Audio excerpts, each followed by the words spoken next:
बस 2 दिन पहले जब पुतिन राष्ट्रपति ट्रंप से मिलने वाले हैं, ऐसा लगता है कि मॉस्को में रूसी लोग घबरा रहे हैं।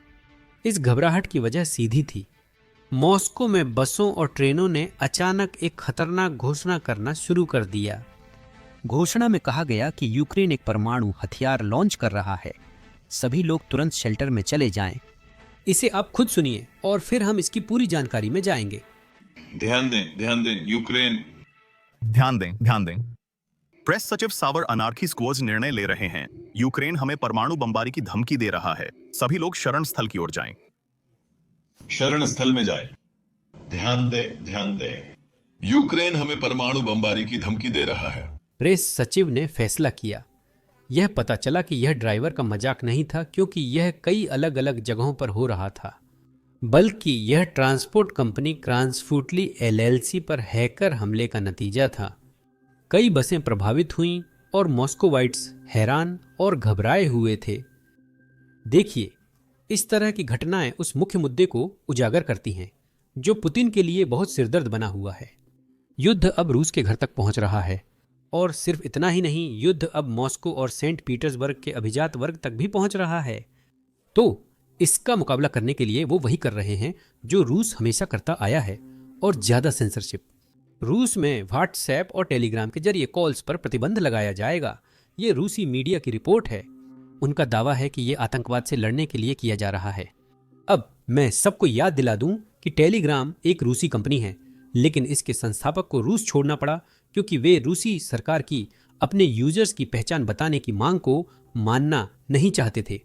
वह रूस में भी अभिव्यक्ति की स्वतंत्रता की रक्षा करना चाहते थे, और इसी वजह से उन्हें देश छोड़ना पड़ा। और अब ऐसा लगता है कि उनकी कंपनी को भी देश छोड़ना पड़ेगा। और इसके ऊपर अगर आप लोग याद करें, कुछ हफ्ते पहले ही हमने बताया था कि रूस के अधिकांश हिस्सों में पिछले कुछ महीनों से मोबाइल इंटरनेट नहीं है।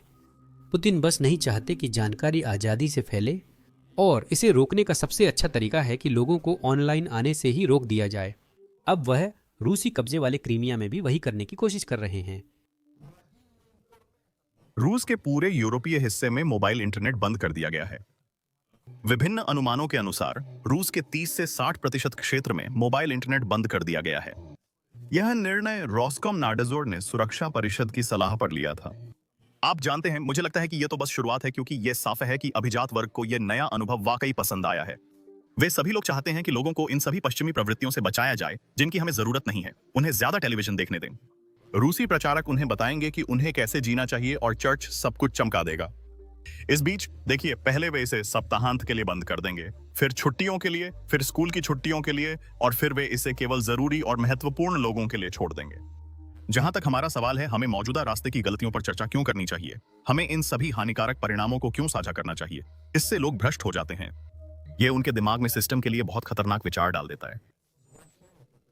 इसीलिए वे बहाने तलाशेंगे, और उन्हीं बहानों के तहत हमारे संवैधानिक अधिकारों और स्वतंत्रताओं को सीमित करेंगे। सबसे पहले और सबसे महत्वपूर्ण, जानकारी प्राप्त करने का अधिकार। यूक्रेन परमाणु बमबारी की धमकी दे रहा है। पुतिन हर संभव कोशिश कर रहे हैं कि रूस में जो भी थोड़ी बहुत अभिव्यक्ति की स्वतंत्रता है उसे पूरी तरह से खत्म कर दें। इसी दौरान हमारे पास टकर कार्लसन जैसे पत्रकार हैं जो यह तर्क देने की कोशिश कर रहे हैं कि रूस दुनिया का आखिरी देश है जो पश्चिमी मूल्यों की रक्षा करने की कोशिश कर रहा है। यह सिर्फ दिखाता है कि रूसी प्रचार वास्तव में कितना मजबूत है। और वास्तव में पिछले कुछ दिनों में जैसे जैसे हम राष्ट्रपति ट्रंप और पुतिन की मुलाकात के करीब आ रहे हैं, रूसी प्रचार एक स्तर और ऊपर चला गया है। और यह सिर्फ मैं ही नहीं बता रहा हूं, कई और लोगों ने भी इसे पश्चिमी प्लेटफार्मों पर महसूस किया है। दोस्तों, मैंने हाल के दिनों में यहां सामान्य से अधिक बॉट्स और ट्रोल्स देखे हैं। इसका कारण स्पष्ट है। रूसी प्रचार इस हफ्ते सूचना क्षेत्र में बहुत सारे संसाधन लगा रहा है क्योंकि दांव बहुत ऊंचे हैं। इस हफ्ते मीडिया में भी कई तरह की अटकलें, राय और हेरफेर की गई हैं। इन दिनों साफ दिमाग रहना मुश्किल है, लेकिन हमारे लिए यह बिल्कुल जरूरी है कि हम ऐसा ही करें। और यह सिर्फ ट्विटर पर ही नहीं हो रहा है। हमने यही चीज यूट्यूब पर भी देखी है, और सिर्फ हमने ही नहीं बल्कि दूसरे यूट्यूबर्स ने भी देखा है। यहाँ हमारे पास प्रेस्टन स्टीवर्ट हैं जो दुनिया की भू राजनीति पर शानदार कंटेंट बनाते हैं, और उन्होंने यही कहा, रूसी दूध ब्लॉगर भले ही शांत हों, लेकिन बॉट्स पूरी ताकत से सक्रिय हैं। मैंने महीनों से यूट्यूब पर इतने सारे ट्रोल्स और बॉट्स नहीं देखे हैं। और यहाँ आप कुछ फर्जी टिप्पणियां देख सकते हैं जो रूस ने एआई और बॉट्स का इस्तेमाल करके पोस्ट की हैं। और यही चीज़ें दूसरे वीडियो के नीचे भी हो रही हैं। इसी वजह से आपका समर्थन हमारे लिए पहले से कहीं ज़्यादा मायने रखता है।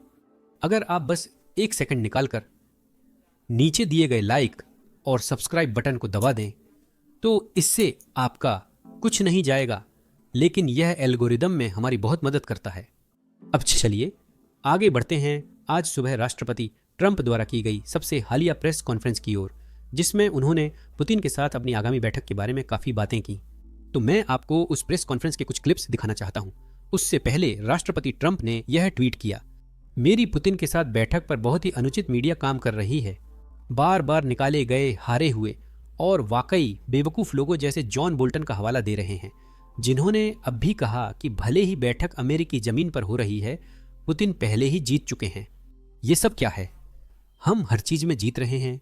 फेक न्यूज़ ओवर टाइम काम कर रही है। ओवर टाइम पर कोई टैक्स नहीं है। अगर मुझे रूस के साथ सौदे के तहत मॉस्को और लेनिनग्राद मुफ्त में मिल जाएं, तो फेक न्यूज़ कहेगी कि मैंने बुरा सौदा किया है। क्या इसका मतलब है कि ट्रंप ये बता रहे हैं कि अभी मॉस्को फ्री नहीं है? शायद वो बिजनेस बेसिक्स देख रहे हैं। खैर, चलिए आगे बढ़ते हैं। लेकिन अब वे सब पकड़े जा चुके हैं। उनकी भ्रष्टाचार से जुड़ी जो असली खबरें आ रही हैं, उन्हें देखिए। वे बीमार और बेईमान लोग हैं जो शायद हमारे देश से नफरत करते हैं, लेकिन इससे फर्क नहीं पड़ता क्योंकि हम हर चीज में जीत रहे हैं। Make America great again.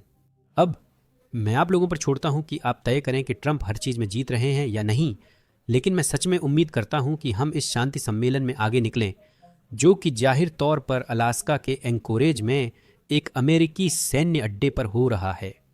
लेकिन इस ट्वीट के तुरंत बाद राष्ट्रपति ट्रंप ने एक प्रेस कॉन्फ्रेंस की और यहाँ कुछ दिलचस्प जवाब हैं जो उन्होंने इस आगामी बैठक से संबंधित साझा किए।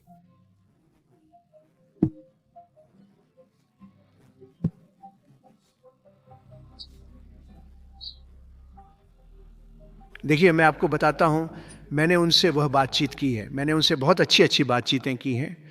फिर मैं घर जाता हूं और देखता हूं कि एक रॉकेट ने किसी नर्सिंग होम को या किसी अपार्टमेंट बिल्डिंग को निशाना बनाया है और लोग सड़कों पर मरे पड़े हैं। तो मेरा ख्याल है इसका जवाब नहीं है, क्योंकि मैंने ये बातचीत की है। मैं युद्ध खत्म करना चाहता हूं। तो बताओ क्या? इसी दौरान राष्ट्रपति ट्रंप कह रहे थे कि पुतिन यूक्रेनी नागरिकों, मासूम नागरिकों पर हमला करना नहीं रोकने वाले हैं। पुतिन असल में यूक्रेनी नागरिक आबादी पर हमला कर रहे थे। यहाँ और जानकारी है, रूस लगातार यूक्रेन की नागरिक आबादी पर बेरहमी से हमला करता जा रहा है। आज हर्शन और डोनेट्स्क क्षेत्रों में रूसी ड्रोन ने यात्री कारों और एक एम्बुलेंस को निशाना बनाया। दुर्भाग्यवश कुछ लोगों की मौत हुई है और कुछ घायल हुए हैं। खरसन में एक रूसी ड्रोन ने एक यात्री कार पर हमला किया। एक व्यक्ति की मौत हो गई, एक महिला घायल हो गई। इसके अलावा एम्बुलेंस पर हमले से आग लग गई, जिसे दमकल कर्मियों ने बुझा दिया। डोनेट्स्क में एक रूसी ड्रोन ने एक यात्री कार को टक्कर मार दी जिसमें 3 लोग सवार थे। कार सड़क से उतरकर खाई में चली गई। 2 पुरुषों को पुलिस ने बाहर निकाला और तीसरे को बचाव कर्मियों ने छुड़ाकर चिकित्सकों के हवाले कर दिया। यह तो पागलपन है कि दुनिया के सबसे ताकतवर देश के राष्ट्रपति भी जानते हैं कि पुतिन युद्ध अपराध कर रहे हैं। वह सार्वजनिक रूप से स्वीकार करते हैं कि पुतिन युद्ध अपराध कर रहे हैं और वह रुकने वाले नहीं हैं, और फिर भी हमारे पास कोई सजा नहीं है। यह युद्ध जारी है। पुतिन लोगों को मारते जा रहे हैं और ऐसा लगता है कि कोई विरोध नहीं हो रहा है। असल में जब राष्ट्रपति ट्रंप से पूछा गया कि अगर इस बैठक के बाद भी पुतिन इस युद्ध को जारी रखने के लिए राजी हो जाते हैं तो क्या होगा, तो उन्होंने यही कहा। पुतिन इसे रोकने के लिए राजी नहीं होते, यही उन्होंने कहा।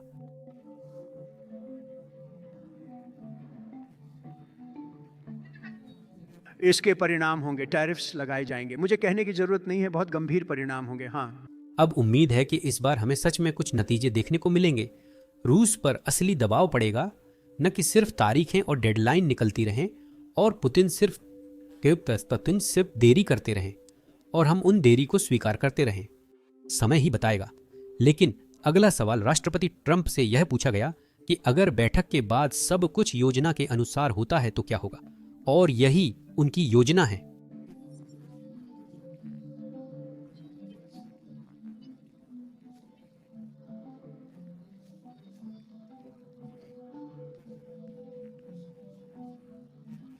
अगर वे मुझे वहाँ बुलाना चाहेंगे तो वह एक ऐसी बैठक होगी जहाँ शायद ये पूरी तरह से काम कर सकता है।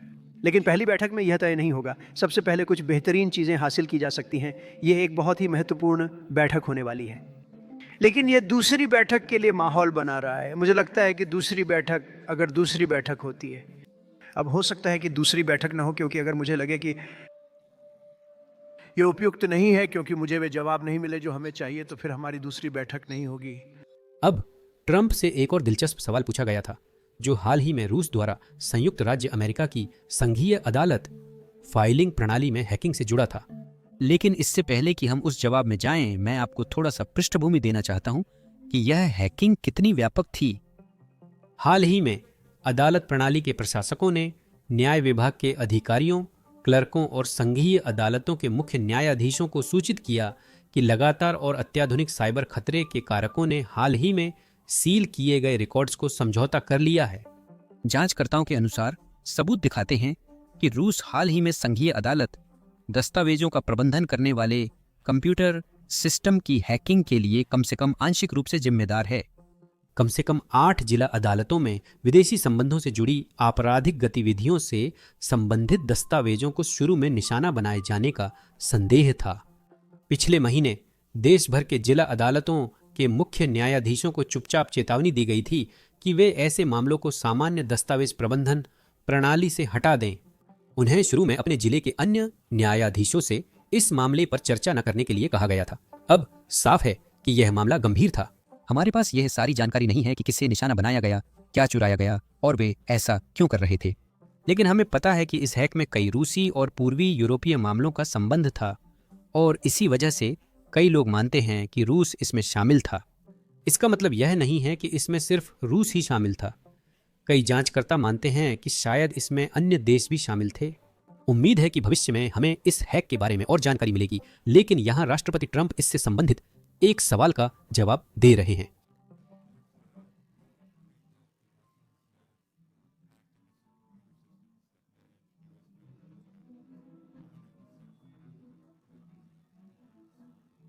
मुझे लगता है मैं कर सकता हूं। क्या आपको हैरानी हुई? आप जानते हैं, अगर आप हैरान होते हैं तो वे हैक कर लेते हैं। यही उनका काम है। वे इसमें माहिर हैं, हम भी इसमें माहिर हैं। असल में हम इसमें उनसे भी बेहतर हैं।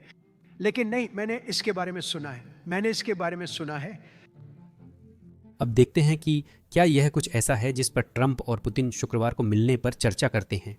लेकिन एक चीज जो निश्चित रूप से चर्चा में आने वाली है वो है दोनों पक्षों की मांगें।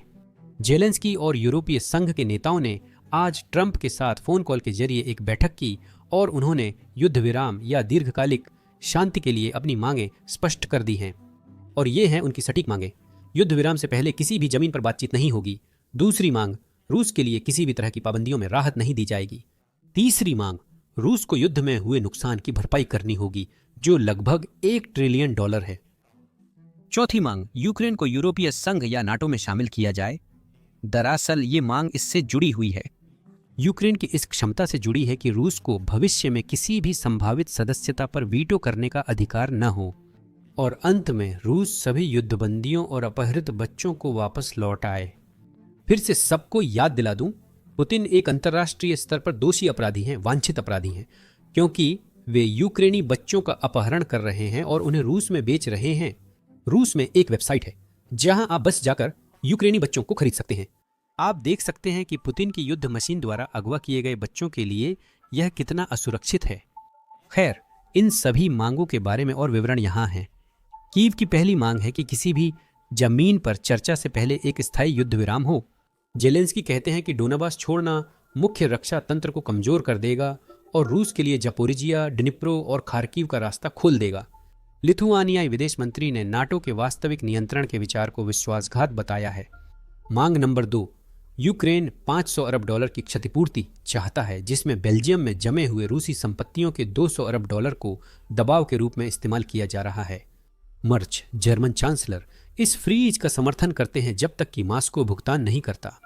कीव 20,000 अपहृत बच्चों और सभी युद्धबंदियों की वापसी की भी मांग करता है। मांग नंबर 3, यूक्रेन सुरक्षा गारंटी के रूप में नाटो और EU की सदस्यता चाहता है। अब जाहिर है यह कोई ऐसी चीज नहीं है जो यूक्रेन देने वाला है। राष्ट्रपति ट्रंप और राष्ट्रपति बाइडेन ने यह स्पष्ट कर दिया है। राष्ट्रपति ट्रंप नाटो में प्रवेश को अस्वीकार करते हैं, मॉस्को वीटो की मांग करता है। जेलेंस्की कहते हैं कि यूरोपीय संघ की सदस्यता की कोशिशों को उन देशों से रुकावट का सामना करना पड़ रहा है जो यूक्रेन के कृषि क्षेत्र से प्रतिस्पर्धा से डरते हैं। कीव ने भी रूसी मांग को ठुकरा दिया है, जिसमें उसकी 9 लाख मजबूत सेना को घटाने या पश्चिमी हथियारों की आपूर्ति समाप्त करने की बात कही गई थी। ट्रंप के तहत अमेरिकी सहायता 64 अरब यूरो पर रुकी हुई है। ऐसे में यूरोपीय संघ के देशों ने 74 अरब यूरो के साथ वाशिंगटन को पीछे छोड़ दिया है और अब कीव की मुख्य रक्षा जीवन रेखा बन गए हैं। कीव का कहना है कि अमेरिकी प्रतिबंध हटाने या व्यापार बहाल करने से मॉस्को को फिर से हथियारबंद होने का मौका मिल जाएगा। विश्लेषकों का अनुमान है कि रूस के युद्ध की लागत अभी $2 ट्रिलियन है और सैनिकों की हानि 10 लाख से अधिक हो चुकी है। यूक्रेन ने प्रतिबंधों को और कड़ा करने और रूस के उद्योग, ऊर्जा और लॉजिस्टिक्स को निशाना बनाने का आग्रह किया है।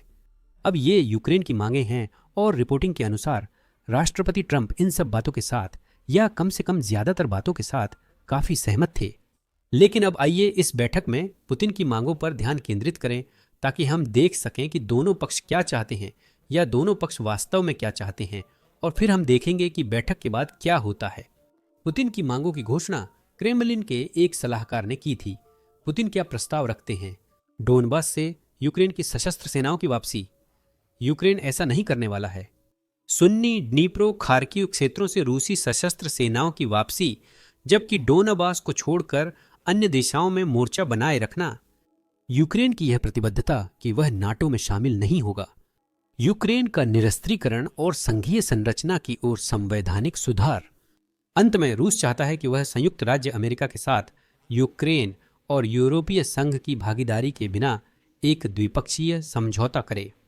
प्रकाशन लिखता है कि अगर यूक्रेन इनकार करता है तो पुतिन चाहते हैं कि ट्रंप कीव को सभी सैन्य सहायता बंद कर दें, यहाँ तक कि यूरोपीय देशों को हथियारों की बिक्री भी रोक दें ताकि वे उन्हें यूक्रेन को न भेज सकें। पुतिन सच में सोचते हैं कि वह यह युद्ध जीत रहे हैं।